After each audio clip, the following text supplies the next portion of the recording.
সংসদ সংক্রান্ত বিষয়ে বিধান প্রণয়নকল্পে আনিত একটি বিল, ব্যাংক রেজলিউশন বিল 2026 এই মহান সংসদে উত্থাপনের জন্য অনুমতি প্রার্থনা করছি।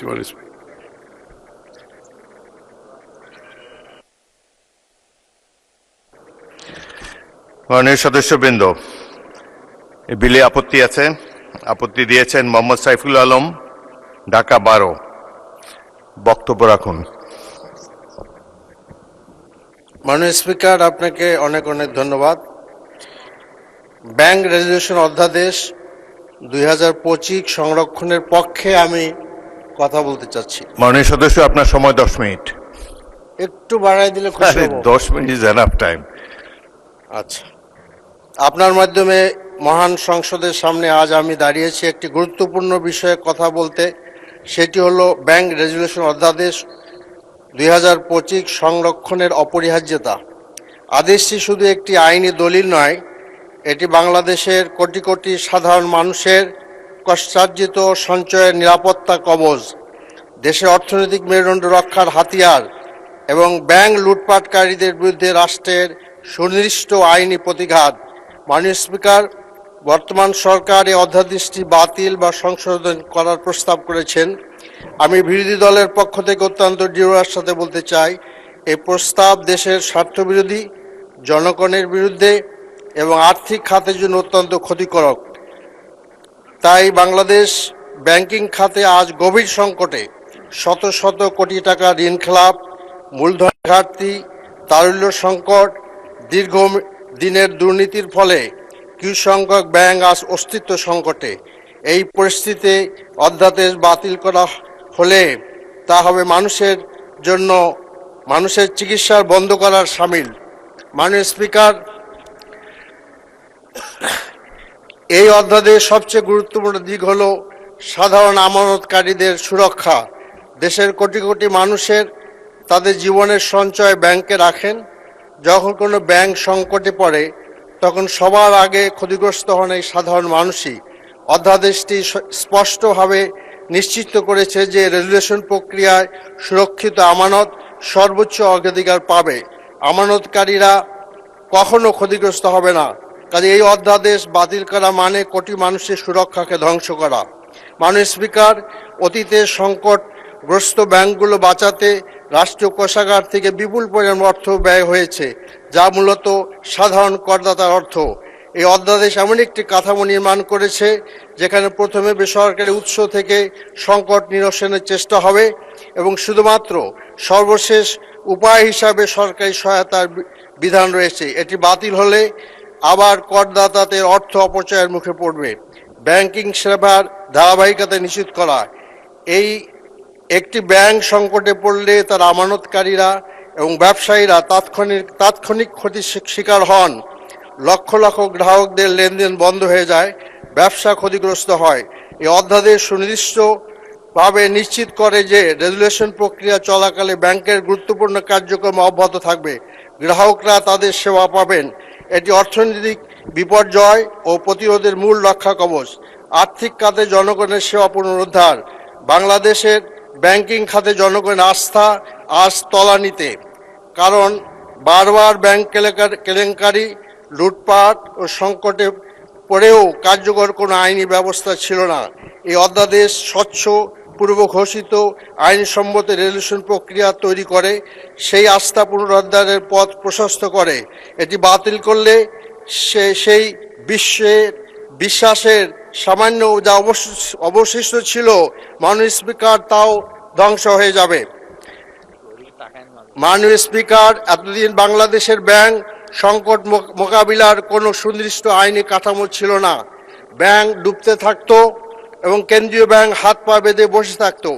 এই অধ্যাদেশ বাংলাদেশ ব্যাংককে সুস্পষ্ট আইনি ক্ষমতা দিয়েছে। সংকটগ্রস্ত ব্যাংকে ক্ষতিগ্রস্ত করায় এই ক্ষমতা বাতিল করা মানে কেন্দ্রীয় ব্যাংককে আবার নিয়ন্ত্রণে নিয়ে আসা। যখন কোনো ব্যাংকের পরিচালনা পর্ষদ ব্যর্থ হয়, দুর্নীতি অব্যবস্থাপনায় ব্যাংক ডুবানো হয়, তখন দ্রুত একজন যোগ্য শাসক নিয়োগ দিয়ে ব্যাংককে রক্ষা করার ব্যবস্থায় অধ্যাদেশ রয়েছে। প্রশাসকের স্পষ্ট দায়িত্ব ও এবং ক্ষমতা জবাবদিহিতার বিধান নিশ্চিত করা হয়েছে। পুরো পৃথিবীতে এই পদ্ধতি সফলভাবে ব্যবহৃত হয়েছে। মাননীয় স্পিকার, ব্রিজ ব্যাংকগুলো সংকটগ্রস্ত ব্যাংকের ভালো সম্পদ, গুরুত্বপূর্ণ সেবা রক্ষা করে একটি নতুন ব্যাংকে হস্তান্তরের বিশ্বমানের কৌশল। এতে ব্যাংকের ভালো অংশটুকু সংকটে পড়া ব্যাংকের ভালো অংশটুকু টিকিয়ে রাখা যায়, গ্রাহকরা সেবা পেতে থাকেন এবং ব্যাংক ব্যবস্থার বিপর্যয় এড়ানো যায়। এই অধ্যাদেশ এই ক্ষমতা বাংলাদেশ ব্যাংকে দিয়েছে, যা আগে কখনো ছিল না। একটি দুর্বল ব্যাংক থেকে তার সুস্থ সম্পদ একটি শক্তিশালী ব্যাংকে হস্তান্তরের মাধ্যমে আমানতকারীদের রক্ষা করা এবং ঋণ গ্রহীতাদের সেবা নিশ্চিত করা আধুনিক ব্যাংকিং ব্যবস্থার অন্যতম মূলনীতি। এই অধ্যাদেশ সুস্পষ্ট আইনি কাঠামোতে এই ক্ষমতা নিশ্চিত করেছে এবং কে কত পাবেন তার অগ্রাধিকার ক্রম নির্ধারণ করেছে। মাননীয় স্পিকার, এতদিন ব্যাংক ডুবলে সাধারণ করদাতা এবং আমানতকারীরা ক্ষতি বহন করতেন, অথচ ব্যাংকের মালিক ও উচ্চ পর্যায়ের মালিকের বিনিয়োগকারীরা সুরক্ষা থাকতেন। এই অধ্যাদেশ বলে আগে শেয়ার হোল্ডারদের ক্ষতি বহন করবেন, তারপর অন্যান্য পাওনাদাররা। সাধারণ আমানতকারীরা সবার শেষে সবচেয়ে বেশি সুরক্ষিত থাকবেন। এটি ন্যায় বিচারের নীতি। মাননীয় স্পিকার, বাংলাদেশ ব্যাংকিং খাতের সংকটের মূল কারণ হল একটি ক্ষুদ্র গোষ্ঠীর দ্বারা বিপুল পরিমাণ অর্থের প্রতারণামূলক আত্মসাৎ ও লুণ্ঠন। এই অধ্যাদেশ দ্বারা ৭৭ থেকে ৮২ পর্যন্ত সুনির্দিষ্টভাবে বলা হয়েছে যে যারা প্রতারণামূলকভাবে ব্যাংকের সম্পদ ব্যবহার করবেন তাদের দায়ী ব্যক্তিদের চিহ্নিত করা হবে, তাদের বিরুদ্ধে ব্যবস্থা নেওয়া হবে, সম্পদ ফেরত দিতে বাধ্য করা হবে। মাননীয় স্পিকার, শুধু শাস্তি দেওয়া নয়, লুণ্ঠিত অর্থ ফেরত আনাও জরুরি। অধ্যাদেশ বাংলাদেশ ব্যাংককে সুনির্দিষ্ট ক্ষমতা দিয়ে সেই অর্থ উদ্ধারের জন্য আইনি পদক্ষেপ নিতে এবং আদালতের মাধ্যমে সম্পদ ক্রয়, জরিমানা আদায়, জরিমানা আরোপ এবং অপরাধী ব্যক্তির বিরুদ্ধে ফৌজদারি কার্যক্রম শুরু করার বিধান রয়েছে। অধ্যাদেশ বাতিল হলে লুটেরারা আইনের ফাঁকে পালিয়ে যাবে। মাননীয় স্পিকার, বাংলাদেশ ব্যাংক লুটের একটি সাধারণ কৌশল হলো বেনামি মালিকানা এবং জটিল কর্পোরেট কাঠামোর আড়ালে থেকে ব্যাংক নিয়ন্ত্রণ করা। এই অধ্যাদেশ সুস্পষ্টভাবে চূড়ান্ত সুফলভোগী মালিক অর্থাৎ আলটিমেট বেনিফিশিয়াল ওনারের সংজ্ঞা নির্ধারণ করে তাদের জবাবদিহিতার আওতায় আনার বিধান রয়েছে। এটি স্বচ্ছতা ও জবাবদিহিতার বৈপ্লবিক পদক্ষেপ। ছায়া পরিচালকদের জবাবদিহিতা। মাননীয় স্পিকার, বহু ব্যাংক প্রকৃত ক্ষমতাশীলরা পর্ষদে নাম না রেখে পর্দার আড়াল থেকে নির্দেশ দেন এবং ব্যাংক লুট করেন। এই অধ্যাদেশ ছায়া পরিচালকের দ্বারা আইনগতভাবে স্বীকৃতি করে তাদেরও জবাবদিহিতার আওতায় আনার বিধান তৈরি করেছে। এটি একটি যুগান্তকারী পদক্ষেপ, যা বাতিল হইলে এই মুহূর্তে কৌশলকারী আবার সুরক্ষা পাবে। মাননীয় স্পিকার, জানেন ইসলামী ব্যাংক সহ বহু ব্যাংকে সালমের নামে বেনামি মালিকানার মাধ্যমে ব্যাংকগুলোকে ধ্বংস করেছে। মাননীয় স্পিকার, সংকটের আগে একটি জরুরি ব্যবস্থার সঠিক সিদ্ধান্ত নিতে পূর্ব প্রস্তুতি অনিবার্য। এই আদেশ বড় ব্যাংকগুলোকে আগে থেকেই রেজুলেশন পরিকল্পনা তৈরি করতে বাধ্য করেছে, যাতে সংকট এলে দ্রুত এবং সঠিক ব্যবস্থা নেওয়া যায়। এই পূর্ব প্রস্তুতি বিধান ছাড়া সংকট আসলে তখন হাতের কাছে কিছু থাকবে না। মাননীয় স্পিকার, একটি ব্যাংক দুর্বল হতে শুরু করলে প্রথম পর্যায়ে পদক্ষেপ নেওয়া গেলেই সংকট সবচেয়ে কম ক্ষতিতে সমাধান করা যায়। এই অধ্যাদেশে প্রম্পট কারেক্টিভ অ্যাকশন ফ্রেমওয়ার্কের মাধ্যমে নির্ধারিত করেছে যে কোন কোন সূচক দুর্বল হলে কোন কোন ধরনের পদক্ষেপ নেওয়া হবে।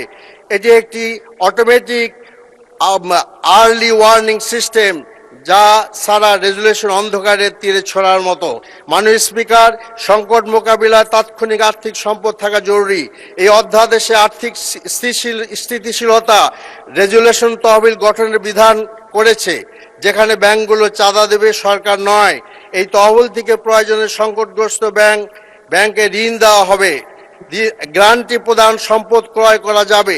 এটি একটি নিশ্চিত সেলফ ইন্স্যুরেন্স ব্যবস্থা। মাননীয় স্পিকার, ব্যাংকিং খাতের সংকট এককভাবে মোকাবিলা করা সম্ভব নয়।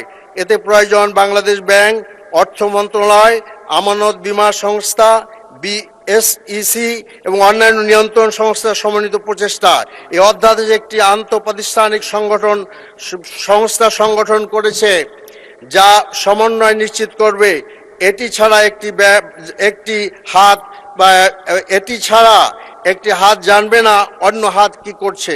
মাননীয় স্পিকার, আর এই অধ্যাদেশ বাংলাদেশ ব্যাংককে নিয়মিতভাবে মূল্যায়ন করতে বলেছে এবং কোন কোন কারণ ব্যাংকের রেজুলেশন বাধা সৃষ্টি হতে পারে এবং সেই বাধাগুলো আগেভাগে দূর করতে বলেছে। এই প্রতিরোধমূলক পদ্ধতি অনেক সংকট শুরু হওয়ার আগেই প্রতিহত করতে হবে। মাননীয় স্পিকার, আমাকে একটু 5 মিনিট সময় বাড়াতে বলছি, জিনিসটা খুব গুরুত্বপূর্ণ। মাননীয় সদস্য, প্রত্যেক আপত্তিকারী সদস্যকে আমি 10 মিনিট করে দিয়েছি, সবাইকে 2 মিনিটে শেষ করেন, 2 মিনিটে কনক্লুড করেন। বাধা চিহ্নিত করে আগেভাগে সমাধান, মানে বাধাগুলো চিহ্নিত করে মূল্যায়ন করে আগেভাগে সমাধানের ব্যবস্থা করা উচিত। এটা এখানে আছে, এটা যদি যাতে করে সংকট প্রতিহত করা যায়। আমি তো হেডিংগুলো পড়ছি মাননীয় স্পিকার। এরপর আইনগত ন্যায্যতা মূলনীতি। মাননীয় স্পিকার, এই অধ্যাদেশ অত্যন্ত গুরুত্বপূর্ণ নীতি নিশ্চিত করেছে। রেজুলেশন প্রক্রিয়ায় কোন পাওনাদার বা আমানতকারী যদি স্বাভাবিক অবসান যত পেতেন তার চেয়ে কম পান তাহলে সরকারি তহবিল থেকে ক্ষতিপূরণ দেওয়া হয়, এটি নিশ্চিত করা হয়েছে। মাননীয় স্পিকার, এরপরে হলো যে সাময়িক স্থগিতাদেশ সংকট নিরসন। সংকটের সময় দাবির স্রোত বন্ধ না করলে ব্যাংক বাঁচানো সম্ভব নয়, কাজে এমন ব্যবস্থা থাকা দরকার, কাজে আস্তে আস্তে যাতে আমানতকারীকে দেওয়া যায় তাহলে সমস্যা দেখা দিবে। মাননীয় স্পিকার, বিচারিক তত্ত্বাবধান ও আইনের শাসন নিশ্চিত করা। পদ্ধতিগত ঝুঁকি প্রতিরোধ একটি ব্যাংকের সংকট ছাড়ানোর থেকে রক্ষা করে। বিদেশি বিনিয়োগ আকর্ষণে আইনি কাঠামো তৈরি করা, কারণ এরকম অবস্থা হলে বিদেশের বিনিয়োগকারীরা আমাদের এখানে আসবে না, যেটা ইসলামী ব্যাংকের ক্ষেত্রে হয়েছে। মাননীয় স্পিকার, আন্তর্জাতিক মানদণ্ড অনুসরণ করা। এরপরে যেটা বলে সরকারের বাতিলের যুক্তি খণ্ডন, অসামঞ্জস্যতাপূর্ণ যুক্তি খণ্ডন। মাননীয় স্পিকার, আরও পরামর্শ দরকার, এই যুক্তি গ্রহণযোগ্য নয়। রাষ্ট্রপতি আদেশ বাতিল সাংগঠনিক প্রশ্ন এবং আন্তঃসীমা রেজুলেশন, বৈশ্বিক ব্যাংকিং সংকট মোকাবিলা, ব্যাংকিং খাতে দীর্ঘমেয়াদী সংস্কার ভবিষ্যতের জন্য ভিত্তি। তো মাননীয় স্পিকার, আমি তো মোটামুটি বললাম, তো আমি ইনশাল্লাহ এটা আপনার মাধ্যমে জমা দেব। আমি মনে করি যে এই গুরুত্বপূর্ণ বিষয়টা জনমতে যাচাইয়ের জন্য পেশ করা হোক, যে দেশের মানুষ এবং আমানতকারীরা। ধন্যবাদ মাননীয় সদস্য। মাননীয় অর্থমন্ত্রী এ বিষয়ে একটি সংক্ষিপ্ত বিবৃতি প্রদান করতে পারেন। মাননীয় স্পিকার, আপনাকে ধন্যবাদ, সংসদ সদস্যকেও ধন্যবাদ। একটা কথা পরিষ্কারভাবে বলা দরকার, সেটা হচ্ছে বিএনপির আর্থিক খাতে যে ভাবনা এবং নীতিমালা সেটা খুবই পরিষ্কার। আর্থিক খাতে শৃঙ্খলা, স্থিতিশীলতা, গুড গভর্নেন্স, এই তিনটা হচ্ছে বিএনপির আর্থিক খাত পরিচালনার ক্ষেত্রে আমাদের সুপ্রতিষ্ঠিত দলীয় নীতি। যে জন্য আপনি লক্ষ্য করবেন বিগত দিনে বিএনপি যতবারই সরকারি ছিল, আর্থিক খাতের শৃঙ্খলা সবসময় ছিল, স্থিতিশীলতা ছিল, গুড গভর্নেন্স ছিল, কোনো ধরনের সমস্যা হয় নাই। বিগত দিনে যে কথাগুলি মাননীয় সংসদ সদস্য বলেছেন, ওনার সাথে আমি একমত, এই ঘটনাগুলো ঘটেছে। সুতরাং আমরা আমাদের যে ভাবনা চিন্তায় দর্শনের পরিপ্রেক্ষিতে আপনাকে নিশ্চিতভাবে বলতে চাই, আমাদের সেই প্রিন্সিপাল থেকে আমরা একটুটুকু সরব না। তবে আপনি যে বিষয়গুলো তুলেছেন তার কিছু কিছু যে এটার এই সংশোধিত আকারে যেভাবে আসছে, কেন করা হয়েছে, এটা আমি একটু তুলে ধরছি। এটা হচ্ছে একটি অল্টারনেটিভ রেজলিউশন অপশন, এটা একটা নতুন উইন্ডো করা হয়েছে। মূল বিধানগুলোতে কোনো পরিবর্তন নাই। This is the new window open to create more opportunity. আচ্ছা, ইতিপূর্বে প্রণীত অধ্যাদেশে বিকল্প সমাধানের পদ্ধতি ছিল না, একটাই ছিল। এতে 18 কম একটি নতুন ধারা সংযোজন করা হয়েছে। ফলে ব্যাংকসমূহের দুরবস্থা থেকে পুনরুদ্ধারের জন্য শুধুমাত্র রেজলিউশন পদ্ধতি হিসেবে লিকুইডেশন, ব্রিজ ব্যাংকের নিকট হস্তান্তর, তৃতীয় পক্ষের নিকট হস্তান্তর ইত্যাদি অপশনের উপর নির্ভর না করে রেজলিউশন কার্যক্রমের অব্যবহিত পূর্বের শেয়ার ধারকগণ বা উপযুক্ত বিনিয়োগকারীদের মাধ্যমে সম্পদ দায় পুনর্ধারণ ও ধারণের সুযোগ সৃষ্টি হয়েছে। এখানে কিন্তু অপশন ইজ ওপেন। এখানে যে আগের যারা শেয়ার হলো তাদের জন্য না, it is open for everybody.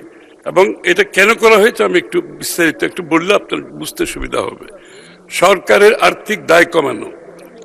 আপনারা জানেন ইতিমধ্যে সরকার কিন্তু এখানে ৮০,০০০ কোটি টাকা বিনিয়োগ করেছে, আরো প্রায় ১,০০,০০০ কোটি টাকার প্রয়োজন হবে।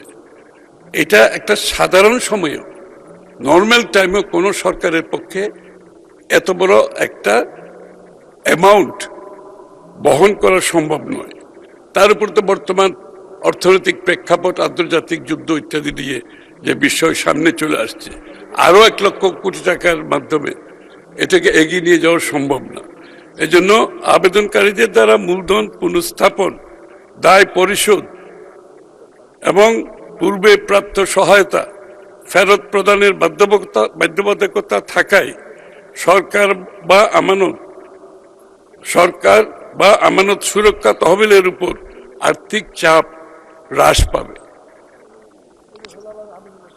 আমানতকারীদের আস্থা বৃদ্ধি, ব্যাংকের সম্পদ দায় পুনর্গঠন এবং দ্রুত কার্যক্রম চালুর মাধ্যমে আমানতকারীদের অর্থ ফেরত পাওয়ার সম্ভাবনার সৃষ্টি হবে। ফলে সার্বিকভাবে ব্যাংকিং খাতে আস্থা পুনঃপ্রতিষ্ঠায় সহায়ক হবে। নির্দোষ সাধারণ শেয়ার হোল্ডারদের সুরক্ষা। ব্যাংকের অব্যবস্থাপনা ও দুর্বলতার জন্য সকল শেয়ার হোল্ডার দায়ী নন। বিশেষত ক্ষুদ্র ও সাধারণ বিনিয়োগকারীরা ব্যবস্থাপনায় সরাসরি সম্পৃক্ত থাকেন না। এই প্রেক্ষিতে মালিকানা পুনর্বহালের সুযোগ প্রদান করলে নির্দোষ সাধারণ শেয়ার হোল্ডারদের আর্থিক স্বার্থ পুনরুদ্ধারের সুযোগ সৃষ্টি হবে, যা ন্যায্যতা, ইকুইটি ও বিনিয়োগ সুরক্ষার দৃষ্টিকোণ থেকে গুরুত্বপূর্ণ। বিনিয়োগকারীদের আস্থা বৃদ্ধি, শেয়ার হোল্ডারদের পুনরুদ্ধারের নীতি সুযোগ সৃষ্টি তৈরি হলে এটি পুঁজিবাজারে বিনিয়োগকারীদের আস্থা বৃদ্ধি করতে সহায়ক হবে এবং ভবিষ্যতে ব্যাংকিং খাতে বিনিয়োগে উৎসাহ যোগাবে। বাজার ভিত্তিক সমাধান, মার্কেট বেস সলিউশন, সরকারি হস্তক্ষেপের পরিবর্তে বেসরকারি উদ্যোগ ও পুঁজি সংযোজনের মাধ্যমে সমস্যার সমাধান করায় প্রতিযোগিতার সুযোগ তৈরি হবে, যা একটি বাজার ভিত্তিক ও টেকসই পদ্ধতি হিসেবে বিবেচিত হবে। সম্পদের মূল্য সংরক্ষণ, লিকুইডেশনের ক্ষেত্রে সম্পদের মূল্য কমে যাওয়ার ঝুঁকি থাকে যে কোনো লিকুইডেশনের ক্ষেত্রে। এই ধারার মাধ্যমে ব্যাংক সমূহকে সচল রেখে পুনর্গঠন করলে সম্পদের প্রকৃত অর্থনৈতিক মূল্য সংরক্ষণ করা সম্ভব। কর্মসংস্থান ও অর্থনৈতিক কার্যক্রম বজায় রাখা, ব্যাংক সচল থাকলে কর্মচারীদের চাকরি সংশ্লিষ্ট অর্থনৈতিক কার্যক্রম অব্যাহত থাকবে, যা সামাজিক ও অর্থনৈতিক স্থিতিশীলতা বজায় রাখতে সহায়ক হবে। স্পিকার, আমার মনে হয় আমার এতটুকু বক্তব্য। আমার মনে এরপরে যদি আমি ধন্যবাদ করার সুযোগ পাই। ধন্যবাদ মাননীয় মন্ত্রী। অনুরোধ করছি। সংসদের সামনে প্রশ্ন হচ্ছে, ব্যাংক রেজলিউশন বিল 2026 উত্থাপনের অনুমতি প্রদান করা হোক। যারা এই প্রস্তাবের পক্ষে আছেন তারা হ্যাঁ বলুন, যারা এই প্রস্তাবের বিপক্ষে আছেন তারা না বলুন। আমার মনে হয় হ্যাঁ জয়যুক্ত হয়েছে, হ্যাঁ জয়যুক্ত হয়েছে, হ্যাঁ জয়যুক্ত হয়েছে। অতএব বিলটি উত্থাপনের অনুমতি দেওয়া হলো। মাননীয় মন্ত্রী, আপনি বিলটি উত্থাপন করুন।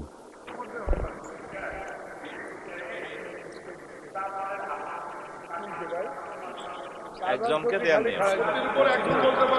একজন বলতে পারে।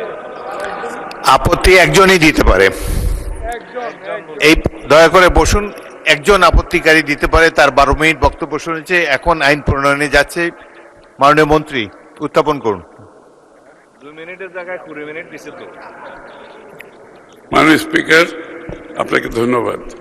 আমি আমির খসরু মাহমুদ চৌধুরী, অর্থমন্ত্রী, তফসিলি ব্যাংক সম্পর্কিত রেজুলেশন ক্ষমতা প্রয়োগ ও এতৎ সংক্রান্ত বিষয়ে বিধান প্রণয়নকল্পে আনিত একটি বিল, ব্যাংক রেজুলেশন বিল 2026, এই মহান সংসদে উত্থাপনের জন্য অনুমতি প্রার্থনা করছি। ধন্যবাদ মাননীয় স্পিকার। মাননীয় মন্ত্রী, আপনি বিলটি উত্থাপন করুন। ধন্যবাদ মাননীয় স্পিকার। আমি আমির খসরু মাহমুদ চৌধুরী, অর্থমন্ত্রী, তফসিলি ব্যাংক সম্পর্কিত রেজুলেশন ক্ষমতা প্রয়োগ এবং এতৎ সংক্রান্ত বিষয়ে বিধান প্রণয়নকল্পে আনিত একটি বিল, ব্যাংক রেজুলেশন বিল 2026, এই মহান সংসদে উত্থাপন করছি। আপনাকে ধন্যবাদ মাননীয় স্পিকার। ব্যাংক রেজলিউশন বিল 2026 সংসদে উত্থাপিত হলো।